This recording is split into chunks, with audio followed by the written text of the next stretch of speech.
Hello everyone. आज हम discuss करेंगे प्रेशर बेल्ट पार्ट 2। पार्ट 1 के अंदर हमने डिस्कस किया था फॉर्मेशन ऑफ प्रेशर बेल्ट। चार हमारे पास प्रेशर बेल्ट है: इक्वेटोरियल लो, सब ट्रॉपिकल हाई, सब polar low and polar high. तो उनका फॉर्मेशन कैसे हुआ? फॉर्मेशन दो फैक्टर की वजह से हुआ, thermal factor and dynamic factor. अब पार्ट 2 में हम डिस्कस करेंगे प्रेशर बेल्ट का कैरेक्टर स्टिक्स क्या है, इक्वेटोरियल लो कैसे बिहेव करता है, सब ट्रॉपिकल हाई कैसे बिहेव करता है, सब पोलर लो कैसे बिहेव करता है, उसको हम डिस्कस करेंगे। प्रेशर बेल्ट का फॉर्मेशन क्विक रिवीजन करते हैं पार्ट 1 का। थर्मल फैक्टर की वजह से equatorial low and polar high का फॉर्मेशन हुआ। तो ये इक्वेटोरियल लो है और ये पोलर हाई है। थर्मल फैक्टर मीन्स सनलाइट उसके ऊपर फॉल होता है, हीटिंग होगा, हीटिंग की वजह से लो प्रेशर बना। सनलाइट कम फॉल होता है पोलर हाई पे और वहां पे लो प्रेशर का फॉर्मेशन हुआ। डायनामिक फैक्टर अर्थ के रोटेशन की वजह से, उसकी वजह से सब ट्रॉपिकल हाई एंड सब पोलर लो का फॉर्मेशन होता है। फॉर्मेशन ऑफ प्रेशर बेल्ट, इसको मैंने पार्ट 1 में कॉम्प्रिहेंसिवली डिस्कस किया है। अगर आपने उसको नहीं देखा है तो मैं स्ट्रांगली रिकमेंड करूंगा आप उसको देखना, उसके बाद आप पार्ट 2 को और अच्छे से अप्रिशिएट कर पाएंगे। प्रेशर बेल्ट रिलेटेड कुछ एस्पेक्ट। प्रेशर बेल्ट का फॉर्मेशन कंटिन्यूस नहीं है, इरेगुलर है। जैसा मैंने कहा 5 डिग्री नॉर्थ से 5 डिग्री साउथ, उसके बीच में इक्वेटोरियल लो का फॉर्मेशन हुआ है। बट ये through out the earth 5 degree north 5 degree के साउथ में यूनिफॉर्म नहीं मिलेगा, ये इरेगुलर मिलेगा। रीजन, कहीं पे लैंड है, कहीं पे वाटर है, दोनों का डिफरेंट हीटिंग रेट है, डिफरेंट कूलिंग रेट है। लैंड पे भी कहीं पे माउंटेन है, कहीं पे प्लेन है, कहीं पे प्लेटू है, कहीं पे आइलैंड है। सो डिफरेंट स्ट्रक्चर का फॉर्मेशन हुआ है at different parts of earth. ऐसे रिजल्ट ये रेगुलर नहीं होता, इरेगुलर होता है। लैंड एंड वाटर का कॉन्ट्रास्ट है, लैंड एंड वाटर का different heating and cooling rate होता है। इसको separately different rate of heating of land and water उस वीडियो में हमने कवर किया है, आप उसको देख सकते हैं। साउदर्न हेमिस्फीयर में वाटर डोमिनेट करता है, that's why pressure belt more or less regular है वहां पे। बट नॉर्दर्न हेमिस्फीयर में लैंड एंड वाटर का कॉन्ट्रास्ट है, डेट्स वाई यहाँ पे डिसकंटिन्यूस है। ज्योग्राफी के अंदर एक चीज आप याद रखना, से डे और नाइट है, समर और विंटर है, अर्थ सरफेस है और एटमॉस्फेयर। सो ये कॉन्ट्रास्टिंग थिंग है।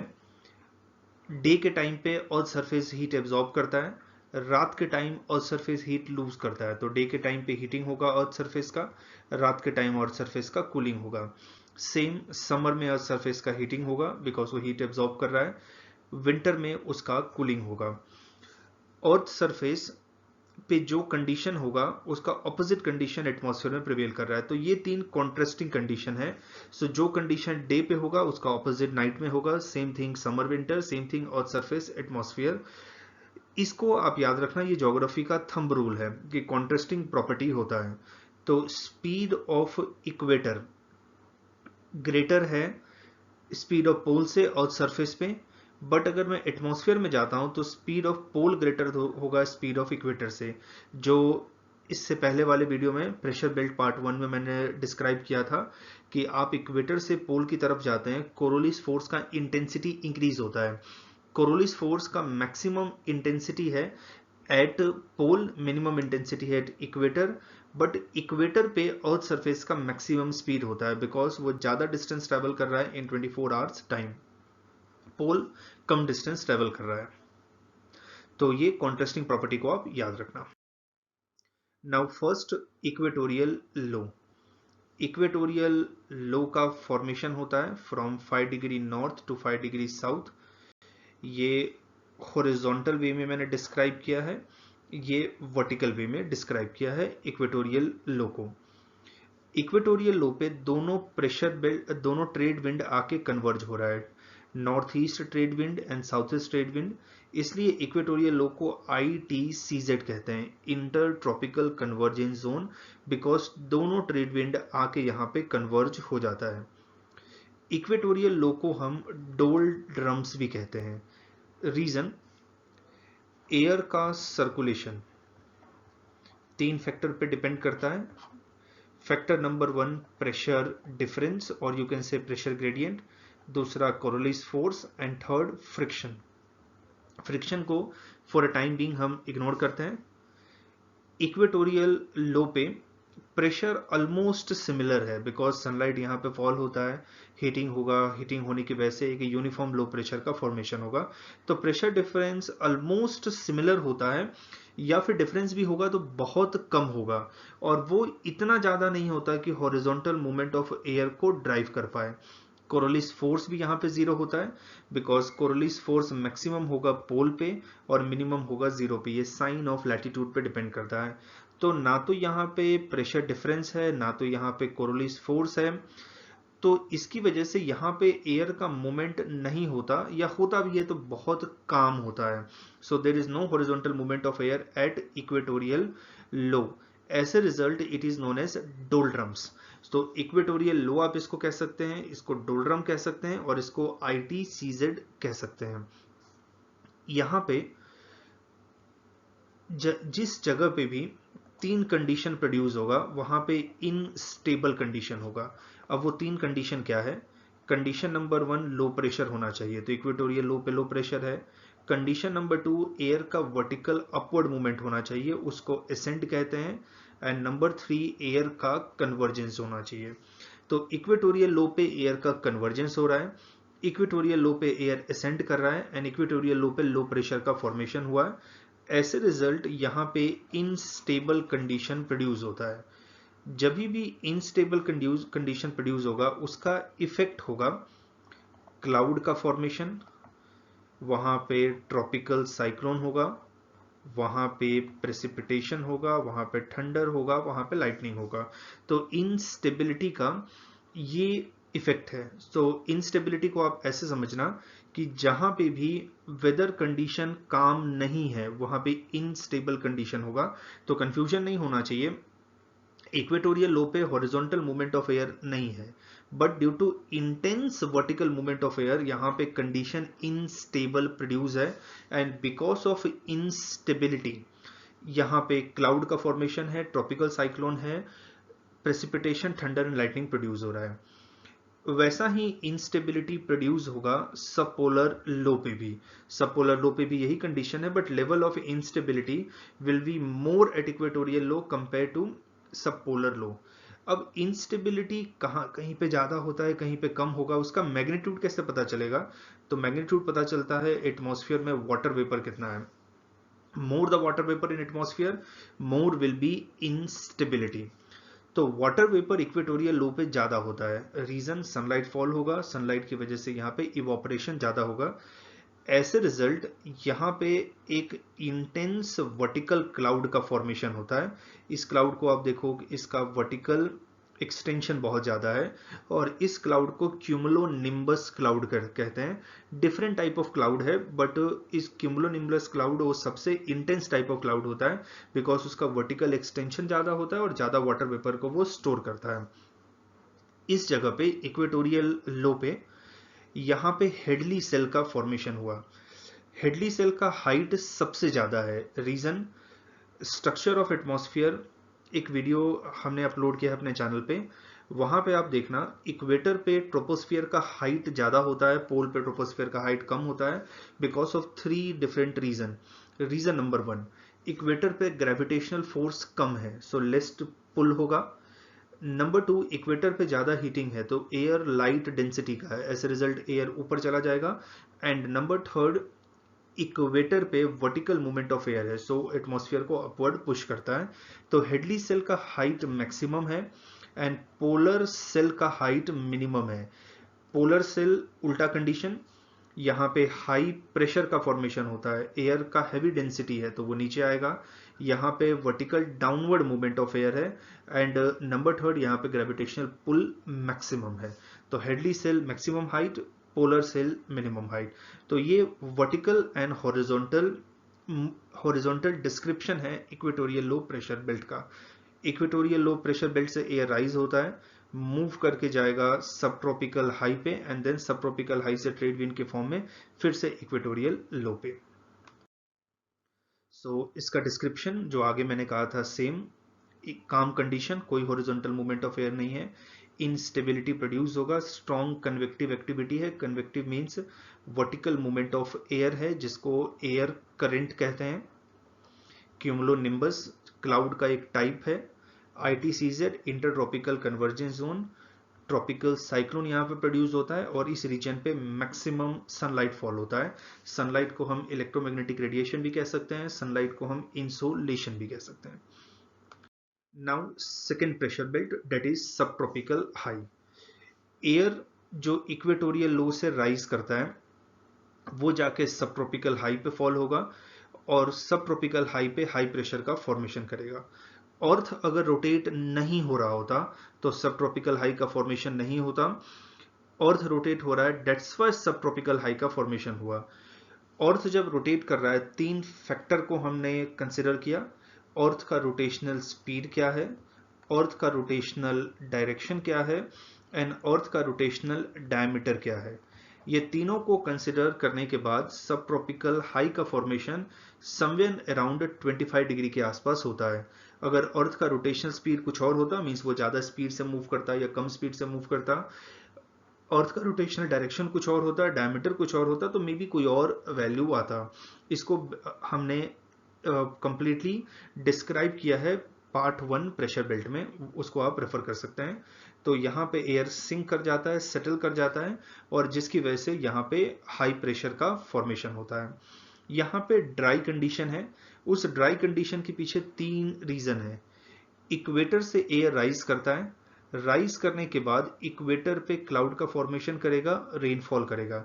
सो जो भी एयर इक्वेटर से राइज कर रहा है वो अपना सारा का सारा मॉइस्चर इक्वेटर पे ही लूज कर रहा है in the form of precipitation. अब जब वो सब ट्रॉपिकल हाई की तरफ मूव करेगा, कंप्लीटली ड्राई एयर होगा and it will be devoid of any moisture. So this is first condition. Second condition, equator पे एयर असेंड करता है और पोल पे एयर डिसेंड करता है। तो जब एयर ऊपर जाएगा ट्रोपोस्फियर में, उसका टेम्परेचर डिक्रीज होता है। ये हमने स्ट्रक्चर ऑफ एटमॉस्फेयर में डिस्कस किया था। As air move away from earth surface उसका टेम्परेचर डिक्रीज होता है और वो एक रेट फॉलो करता है जिस रेट को नॉर्मल लैप्स रेट कहते हैं। तो नॉर्मल लैप्स रेट कहता है with every increase in height of 1 kilometre temperature 6.5 degree Celsius reduce होगा। जब एयर ऊपर जा रहा है उसका टेम्परेचर डिक्रीज हो रहा है, तो एयर जब नीचे आएगा तो उसका टेम्परेचर इंक्रीज होना चाहिए। तो एयर हीटेड हो जाता है एंड ड्राई हो जाता है क्योंकि यहाँ पे एडियाबेटिक हीटिंग होगा। Adiabatic heating and thermal heating के बीच में डिफरेंस क्या है? थर्मल हीटिंग मीन्स अगर बॉडी के टेम्परेचर को इंक्रीज करना है मैं हीट सप्लाई करूंगा, बॉडी के टेम्परेचर को डिक्रीज करना है मैं हीट उसमें से निकाल लूंगा। तो ये एडियाबेटिक ये थर्मल हीटिंग एंड कूलिंग होता है, supplying heat to increase temperature, removing heat to reduce temperature. Adiabatic heating और कूलिंग होता है due to upward movement of air, air का टेम्परेचर डिक्रीज होगा, due to downward movement of air, air का temperature increase होगा। Third, trade wind move करता है from sub tropical high to equatorial low. So sub tropical high पे जो बचा हुआ मॉइस्चर है उसको भी ट्रेड विंड लेके चला जाएगा अपने साथ और इक्वेटोरियल लो पे डिपॉजिट करेगा। तो 3 रीजन है। एक तो बहुत कम मॉइस्चर होता है सब ट्रॉपिकल हाई पे क्योंकि इक्वेटोरियल लो से जो एयर आया वो एयर ड्राई होता है और वहां पे एयर डिसेंड कर रहा है। नंबर 2, जो थोड़ा बहुत मॉइस्चर है भी तो उसको ट्रेड विंड अपने साथ लेके जाता है और इक्वेटोरियल लो पे डिपॉजिट करता है। विंड को हमेशा आप ट्रांसपोर्टिंग मैकेनिज्म की तरह समझना। विंड जब एक जगह से दूसरी जगह मूव करता है, जैसे ये है सोर्स विंड का and this is destination. Wind move कर रहा है from source to destination, wind that is horizontal movement of air. तो ये क्या करेगा? ट्रांसपोर्ट करेगा हीट को, ये ट्रांसपोर्ट करेगा मॉइस्चर को, या फिर एटमॉस्फेयर में कोई और पार्टिकल्स है like salt particle, pollen grain, dust particle from source to destination. So source पे हीट डिक्रीज होगा, मॉइस्चर डिक्रीज होगा, पार्टिकल्स डिक्रीज होगा, बट डेस्टिनेशन पे इंक्रीज होगा क्योंकि ट्रेड विंड का डायरेक्शन ईस्टर्ली होता है, ईस्ट से वेस्ट की तरफ मूव करता है, तो ईस्टर्न साइड डेजर्ट का फॉर्मेशन होगा। अब जैसे आप इस डायग्राम को देखो, ये कॉन्टिनेंट 1 है, ये कॉन्टिनेंट 2 है, ट्रेड विंड इस तरीके से मूव कर रहा है। तो ट्रेड विंड क्या करेगा, कॉन्टिनेंट 1 से मॉइस्चर को पिक करेगा एंड कॉन्टिनेंट 2 पे डिपॉजिट करेगा। तो डेट्स वाई यहाँ पे डेजर्ट का फॉर्मेशन होता है। तो ट्रेड विंड का जो ईस्टर्न साइड है वहां पे डेजर्ट का फॉर्मेशन होगा, ट्रेड विंड का वेस्टर्न साइड है वहां पे वेट कंडीशन प्रोड्यूस होगा। जब भी डेजर्ट को हम डिफाइन करते हैं तो दो तरीके से डिफाइन करना, डेजर्ट वो रीजन है जहां पे ड्राई कंडीशन प्रोड्यूस हो रहा है, एंड डेजर्ट वो रीजन है जहां पे एक्सट्रीम कंडीशन प्रोड्यूस हो रहा है, extreme of summer, extreme of winter. यहाँ पे स्टेबिलिटी प्रोड्यूस होता है, स्टेबिलिटी मींस काम कंडीशन, कोई भी क्लाउड नहीं होगा, ड्राई कंडीशन होगा, no precipitation, no cyclone, cyclone का उल्टा एंटी साइक्लोन यहाँ पे प्रोड्यूस होता है। ये कंटिन्यूअस नहीं है, बिकॉज जहां पे एयर फॉल होगा, सिंक होगा, वहीं पे हाई प्रेशर का फॉर्मेशन होगा और एयर हर जगह पे फॉल नहीं होता। Third pressure belt, that is subpolar low. Subpolar low का फॉर्मेशन होता है, एयर आउटवर्ड मूव करता है, इक्वेटर से पोल की तरफ हम जा रहे हैं, कोरोलिस फोर्स का इंटेंसिटी इंक्रीज हो रहा है, तो high speed of air rotation है पोल पे, लो स्पीड ऑफ एयर रोटेशन है इक्वेटर पे। तो यहाँ पे एयर बाहर की तरफ मूव करता है due to high centrifugal force की तरफ। जब भी कोई बॉडी रोटेट कर रहा है, दो टाइप के फोर्सेस प्रोड्यूस होते हैं, सेंट्रीफ्यूगल फोर्स, सेंट्रीपिटल फोर्स। तो सेंट्रीफ्यूगल फोर्स की वजह से सारा का सारा एयर यहाँ से बाहर चला गया, बाहर गया तो लो प्रेशर का क्रिएशन हो गया। जब एयर एंटर होता है, इसको आप एक रूम का एग्जांपल लेके समझो, एक रूम में अगर मैं बहुत सारा एयर को एंटर करूंगा तो इसका प्रेशर इंक्रीज होगा और प्रेशर हाई हो जाएगा। एक दूसरा रूम है, उसमें से सारा एयर को मैं बाहर निकाल दूंगा, इसका प्रेशर डिक्रीज होगा और ये लो प्रेशर हुआ। तो सब ट्रॉपिकल हाई पे एयर फॉल होता है, सिंक होता है, सब पोलर लो से एयर बाहर निकल जाता है, तो यहाँ पे लो प्रेशर का फॉर्मेशन हुआ। नॉर्दर्न हेमिस्फीयर में ये ब्रोकन है बिकॉज लैंड वाटर कॉन्ट्रास्ट है, दोनों का डिफरेंट हीटिंग रेट है। समर में यहाँ पे ज़्यादा लो प्रेशर होता है, रीज़न समर में एयर हीट हो गया, हीट होने के वजह से लो डेंसिटी हो गया, और low density air easily move करके चला जाएगा, बट अगर हाई डेंसिटी है तो हैवी है, वो कैसे मूव कर पाएगा। साउदर्न हेमिस्फीयर में रेगुलर है बिकॉज वाटर डोमिनेट कर रहा है, और आप वर्ल्ड के मैप को देखना, साउदर्न हेमिस्फीयर मोरलेस आपको यूनिफॉर्म लगेगा, बट नॉर्दर्न हेमिस्फीयर यूनिफॉर्म नहीं लगेगा। जैसे एग्जांपल में बताऊं, नॉर्दर्न हेमिस्फीयर में नॉर्थ अमेरिका है, देन अटलांटिक ओशन, यूरोप है, एशिया है, देन पैसिफिक ओशन। तो वहां पे बहुत सारा लैंड वाटर कॉन्ट्रास्ट है, but it is not so in southern hemisphere. Tropical cyclone produce होता है इक्वेटोरियल लो पे, टेम्परेट साइक्लोन प्रोड्यूस होगा सबपोलर लो पे। जहां पे भी लो प्रेशर है, एयर कन्वर्ज करता है एंड एयर का अपवर्ड मूवमेंट है, असेंडिंग एयर, वहां पे इनस्टेबिलिटी प्रोड्यूस होगा। तो यहाँ पे इनस्टेबिलिटी प्रोड्यूस होगा, बट लेवल ऑफ इनस्टेबिलिटी इन सब polar low will be less than level of instability in equatorial low. Region equatorial low में वाटर वेपर ज्यादा होता है, तो इक्वेटोरियल लो में जो साइक्लोन होगा उसको ट्रॉपिकल साइक्लोन कहेंगे, यहाँ जो साइक्लोन होगा उसको टेम्परेट साइक्लोन कहेंगे। फॉर्मेशन ऑफ सबपोलर लो इक्वेटर के पास होता है, इसको कैसे मैं डिस्क्राइब करूंगा। सबपोलर लो का लैटिट्यूडनल लोकेशन है 45 degree to 66.5 degree, northern hemisphere southern hemisphere दोनों में। सब ट्रॉपिकल हाई है from 23.5 to 35 degree, polar high है 87.5 टू 90 डिग्री। तो ये क्योंकि मैं नॉर्दर्न हेमिस्फीयर में देख रहा हूं तो इसको मैं नॉर्थ ले लूंगा।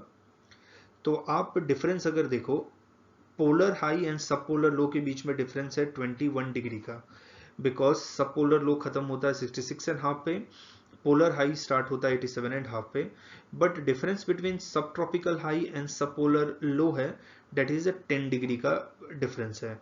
तो मैं ऐसा कह सकता हूं सब पोलर लो का फॉर्मेशन इक्वेटर के पास हुआ है, ट्रॉपिकल रीजन के पास हुआ है। इसके पीछे क्या रीजन है, आप मेरे हैंड के मूवमेंट को देखो, इसको आप ईस्टर्ली कंसिडर करो, इसको आप वेस्टर्ली कंसिडर करो। ईस्टर्ली एक विंड सिस्टम है, पोलर रीजन से ओरिजिनेट कर रहा है, वेस्टर्ली एक विंड सिस्टम है, ट्रॉपिकल रीजन से ओरिजिनेट कर रहा है।